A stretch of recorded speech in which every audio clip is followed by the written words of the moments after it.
બોટાદ જિલ્લાના ગઢડાના હોળાયા રોડ ઉપરથી એક અજાણ્યા વૃદ્ધ મહિલાનો શંકાસ્પદ હાલતમાં મૃતદેહ મળી આવ્યો હતો। બનાવને પગલે પોલીસ કાફલો ઘટના સ્થળે દોડી ગયો હતો।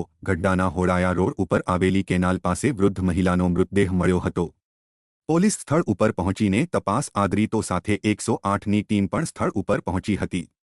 જો કે ત્યારબાદ પોલીસ દ્વારા મૃતદેહને પીએમ અર્થે ભાવનગર સરટી હોસ્પિટલ ખસેડવામાં આવ્યો હતો।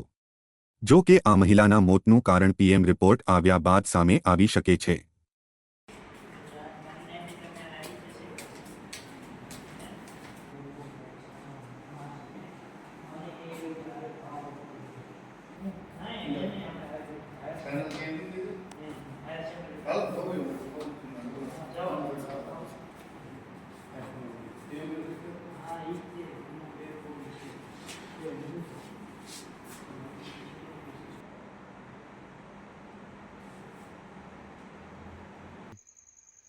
હું તમ